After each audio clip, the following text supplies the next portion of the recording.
നമസ്കാരം. ചീവീടുകളെ പറ്റിയുള്ള വിശേഷങ്ങൾ നിങ്ങളുമായി പങ്കുവെക്കുകയാണ്. രാത്രിയിൽ ചീവീടുകൾ ശബ്ദമുണ്ടാക്കുന്നത് എന്തുകൊണ്ടാണ്? ചീവീടുകൾ ശബ്ദം പുറപ്പെടുവിക്കുന്നത് അവയുടെ ഇണയെ ആകർഷിക്കാൻ വേണ്ടിയാണ്. നമ്മുടെ വളപ്പിലും മറ്റും കാണുന്ന ചീവീടുകളും കാട്ടിനുള്ളിൽ വസിക്കുന്ന ചീവീടുകളും രാത്രിയിൽ ചിലപ്പോൾ പകലും ഇങ്ങനെ പാടിക്കൊണ്ടിരിക്കും. ഷഡ്പദങ്ങളിലധികവും ശബ്ദമുണ്ടാക്കുന്ന ശരീരത്തിൻ്റെ ഏതെങ്കിലും രണ്ട് ഭാഗങ്ങൾ തമ്മിൽ ഉരസിയാണ്. നാടൻ ചീവീടുകളുടെ ചിറകിലാണ് ഈ അവയവങ്ങളുള്ളത്. അതിലൊന്ന് അരം പോലെ വക്കുള്ളതും മറ്റേത് ചീവുളി പോലെയുള്ളതുമാണ്. ഇവ തമ്മിൽ വളരെ വേഗത്തിൽ ഉരസുമ്പോൾ ഉണ്ടാകുന്ന കമ്പനങ്ങൾ ചിറകിൽ തന്നെയുള്ള മിനുസമുള്ള ചില ഭാഗങ്ങളിൽ കൂടി പ്രതിധ്വനിക്കുന്നു.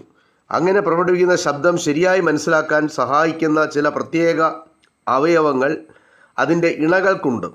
മാത്രമല്ല അതതു ജാതികളുടെ ശബ്ദങ്ങൾ തിരിച്ചറിയാനുള്ള കഴിവും ഇണകൾക്ക് ഉണ്ട്. കാടൻ ചീവീടുകൾ ശബ്ദമുണ്ടാക്കുന്നത് അവയുടെ ഉദരത്തിൻ്റെ അറ്റത്തുള്ള രണ്ട് അവയവങ്ങളുടെ സഹായത്താലാണ്. നമുക്കറിയാം, സൈലൻ്റ് വാലി, നിശബ്ദത താഴ്വര എന്നറിയപ്പെടുന്നത് അവിടെ ചീവീടുകൾ ഇല്ലാത്തത് മൂലമാണ്.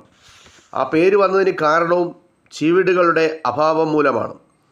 കാട്ടിൽ ചീവീടുകൾ ഉണ്ടാക്കുന്ന ശബ്ദം വളരെ ആകർഷകമായ രീതിയിലാണ്. ഇത് ചീവീടുകളെ പറ്റിയുള്ള അതിൻ്റെ ശബ്ദമായി ബന്ധപ്പെട്ട ചില കാര്യങ്ങൾ നിങ്ങളുമായി പങ്കുവച്ചു. നന്ദി, നമസ്കാരം.